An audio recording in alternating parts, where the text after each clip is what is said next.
Prezado pastor Joel, senhoras e senhores, boa noite, a paz de Cristo. Vamos sentar, por favor. Deixa Deus te usar, Bolsonaro.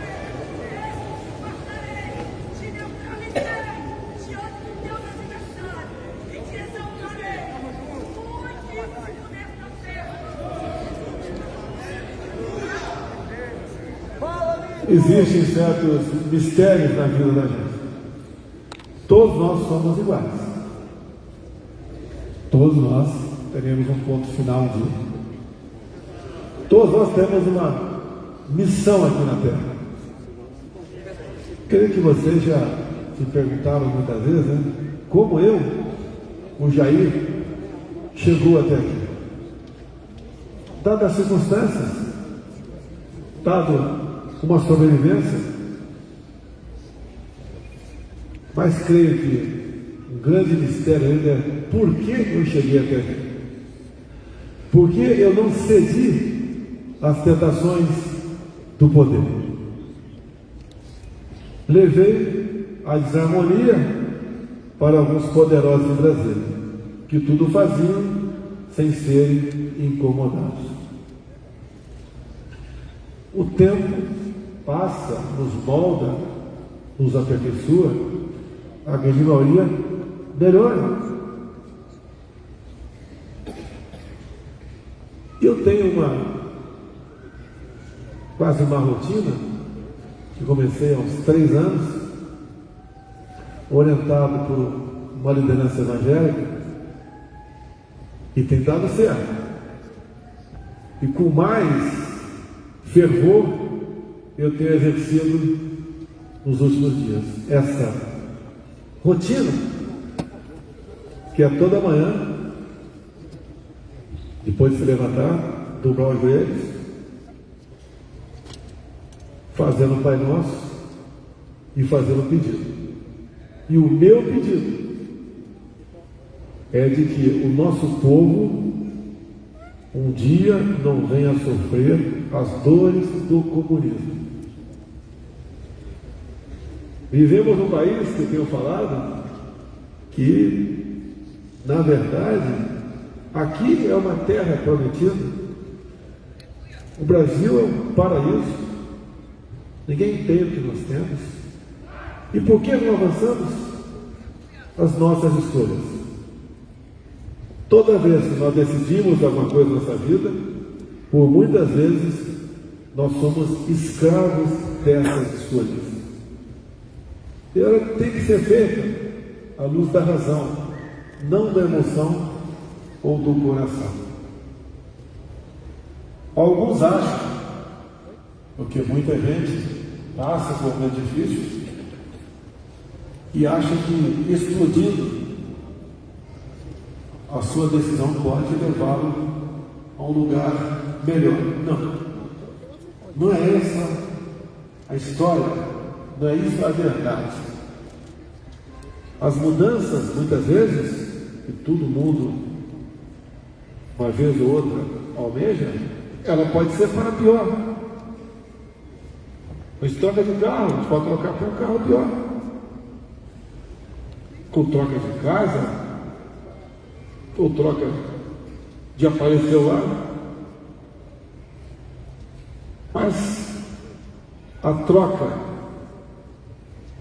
para alguém decidir ou conduzir o destino de uma nação, isso recai em cima até daqueles que decidiram acertadamente e perderam. Eu costumo dizer, comparemos o Brasil com outros países. Se formos pegar aqui apenas a América do Sul, a Central, um pouquinho, a gente vê para onde foi o povo que tinha sobre seus pés a maior reserva de petróleo do mundo. Estão fugindo para o Brasil há 10 anos, a pé, e nós acolhemos em Roraima. Chega o pesante média 15 quilos a menos. Nenhum chega com animal de estimação, porque todos já foram consumidos lá na Venezuela. Para a gente ver outra escolha, a Argentina, os nossos irmãos, cuja rivalidade deve existir apenas no futebol. Hoje, 40% do seu povo vive na linha da pobreza. E há poucas décadas eles tinham um produto interno bruto semelhante ao nosso. Por que isso? Escolhas. Há 2 anos, eu estive lá por dois momentos. E quando saí de lá, falei aqui no Brasil, fui muito criticado. E falei que para onde iria a nossa Argentina pelas primárias daquela época. Que a turma que estava voltando é a turma da esquerda que se reunia em São Paulo sob o manto do Foro de São Paulo. Pobre Argentina, peço a Deus que se encontre outro caminho para aquele povo. Espero que não tenhamos que brevemente, a exemplo de Roraima, fazemos uma operação acolhida no Rio Grande do Sul. Depois a gente vai para o Chile. Eu tenho um ministro da Economia comigo, que no passado, quando jovem, foi um daqueles que escreveu a política econômica do Chile. Ele não acreditava que o Chile, o país mais acertado da América do Sul, pudesse mergulhar numa situação econômica bastante complicada, como entrou aí há poucos meses. Causa disso, escolhas. E lá, quem decidiu as eleições não foi quem foi às urnas, foi quem não foi às urnas.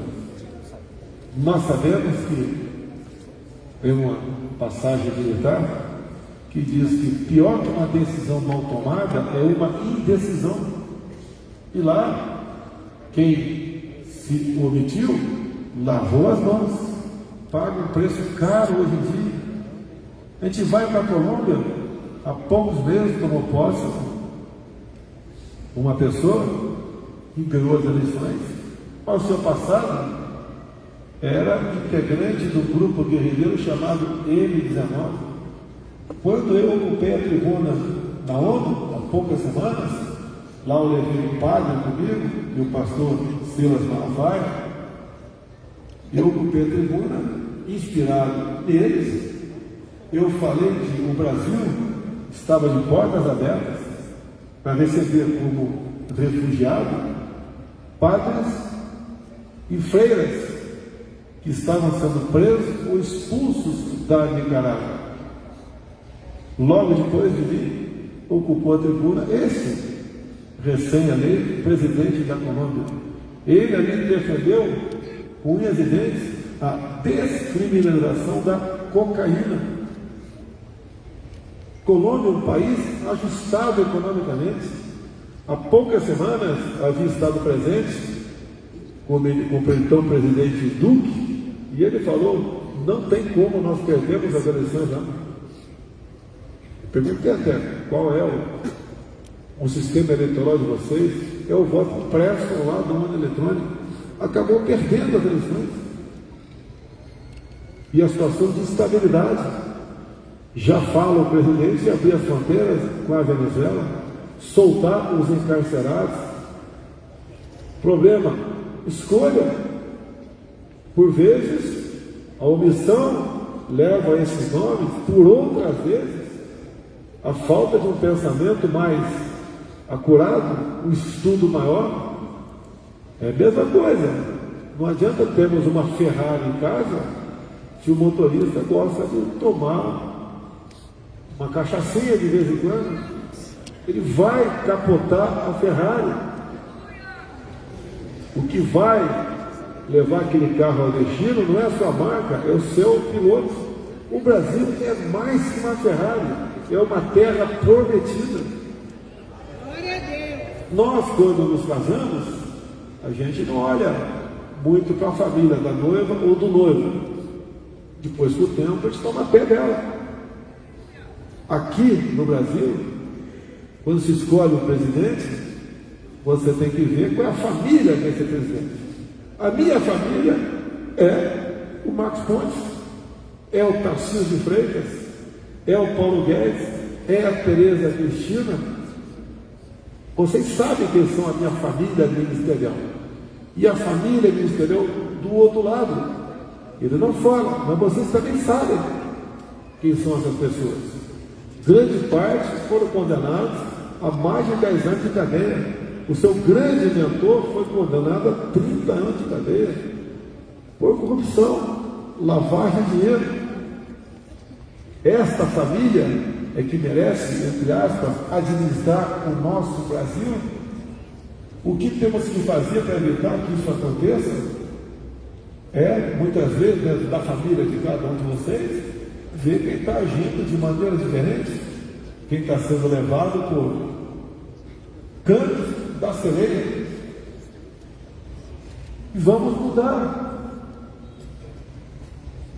as atitudes dessa pessoa.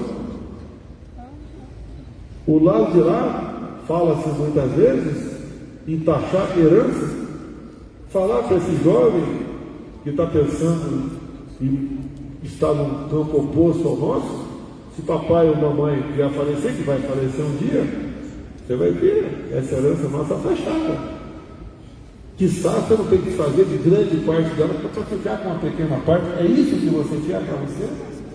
A liberdade que você tem hoje em dia, em outros países que você tem aqui, ou já perdeu, ou começa a perder essa liberdade.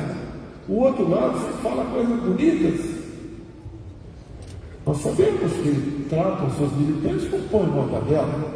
Agora promete que ganha. Acredita quem quiser. A história, a conversa fácil, a gente vai entender que a gente era jovem, apaixonado, por tudo prometia, por outro lado. Por outro lado, acreditava porque tinha interesse também da felicidade eterna.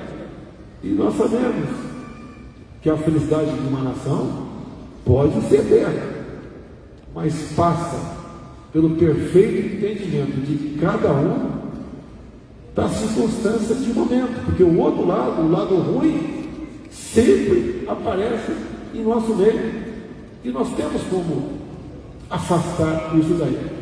Eu entendo que é um milagre estar aqui hoje.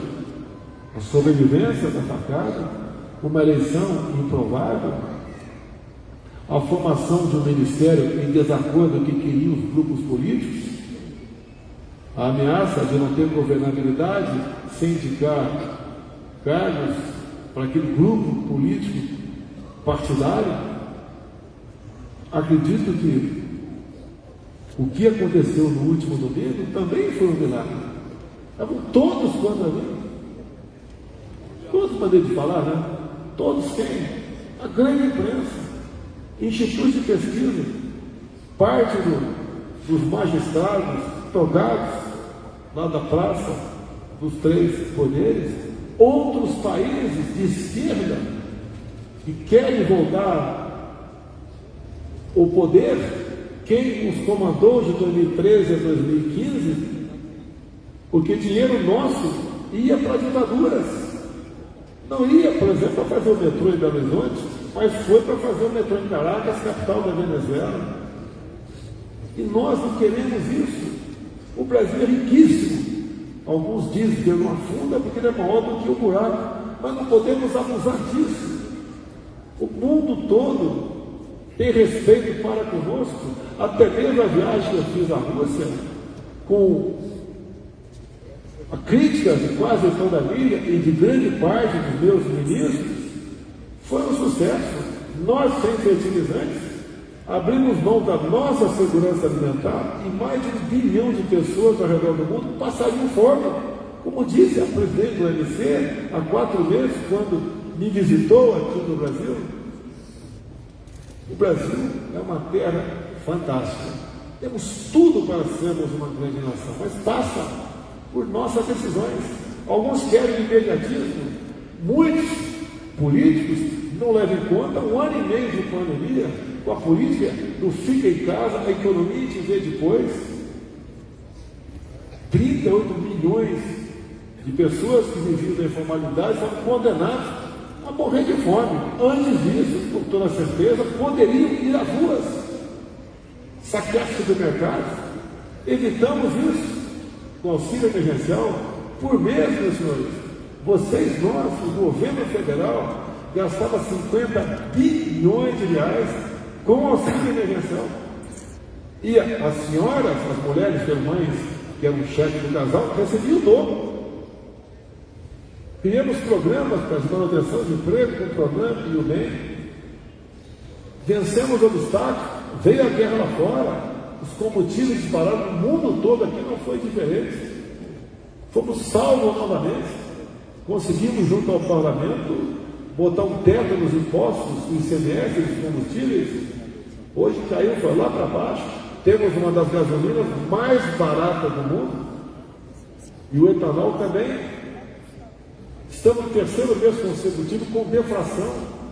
Isso, obviamente, implica nos preços mais baratos, nas gôndolas dos supermercados. Alguns criticam e não conseguem entender o que nós vivemos, não conseguem enxergar que a Europa está numa situação muito, mas muito mais complicada do que nós. E eles são dependentes do gás da Rússia. A gente espera que essa guerra acabe logo, porque se do lado de lá, unilateralmente, se fechar a torneira do gás, quase 30 países, né, que vivem do monopólio do gás de lá, vai ter problema sério para aquecimento de sua casa e para também geração de outras coisas que vêm do gás. E o Brasil não tem esse problema. Não é o momento de eu falar outras coisas hoje, mas temos sim a questão que tem a ver com a nossa fé. Não é novidade, eu sou católico, a minha esposa é evangélica. Eu fui batizado em 2018, quem diria, né? O Messias, que sou eu, Jair Messias Bolsonaro, estava lá no Rio Jordão e o pastor me convidou para se batizar, me batizei. Um testemunho público da crença. E respeito qualquer religião, até quem não tem a religião, porventura, que ele pode um dia se descobrir, aceitar, passar a respeitar, se integrar cada vez mais à nossa sociedade. Diz que o lugar da mulher é onde ela quiser, o do pastor também onde ele quiser. Não é um local onde o chefe de Estado vai dizer um dia onde ele vai estar. E ele falou a mesma coisa, no tocante às militares. Eu falaria, né? Já que ele diz que lugar de pastor é na igreja, militar no quartel, eu diria lugar de bandido é na cadeia.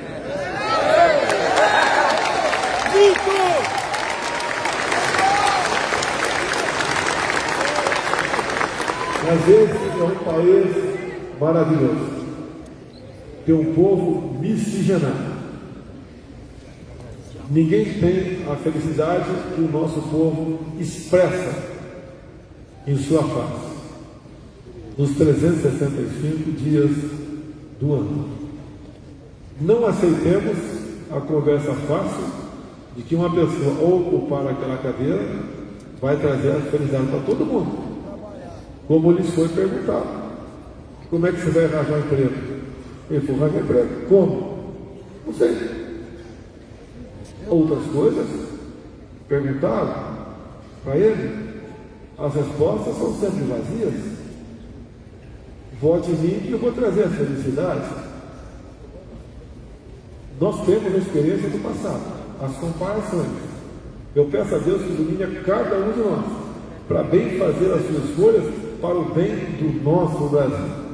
Aqui em São Paulo, eu tenho um garoto aqui, eu chamo de garoto porque ele é bem mais novo do que eu, mas fez a mesma academia militar das Agulhas Negras do que eu. Quando eu levei para ele a ideia de ser governador, ele ficou apavorado. Quem não fica? Para ser prefeito do município de 2 mil habitantes, você tem a responsabilidade.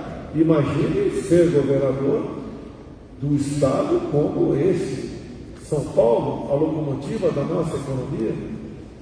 Os problemas que se tem, porque não é ele governar, ele tem que governar ao lado da Assembleia Legislativa. E muitas vezes tinha histórias bastante esquisitas. Falei para ele: assim como eu entendo que é uma missão de Deus eu ser presidente da República, porque ninguém explica, pode até explicar como eu cheguei até lá, mas por quê? Eu acho que está mais difícil um pouco, mas a gente vai entendendo que é uma missão de Deus. Essa é a missão para você. É uma aprovação para você. Você tem competência para tal.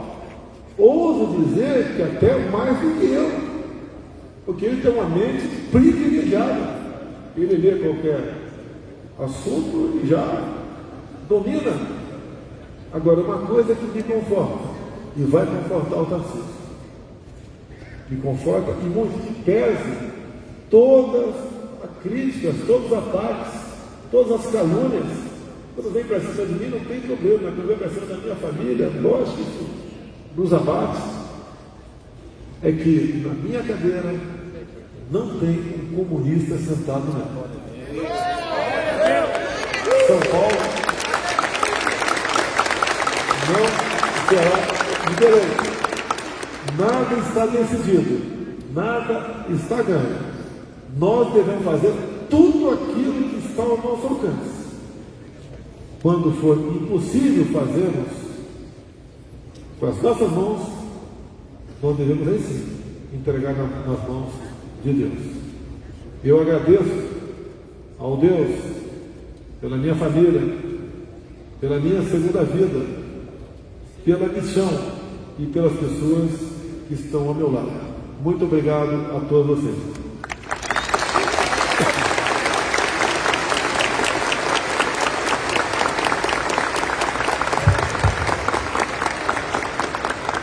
Meus amados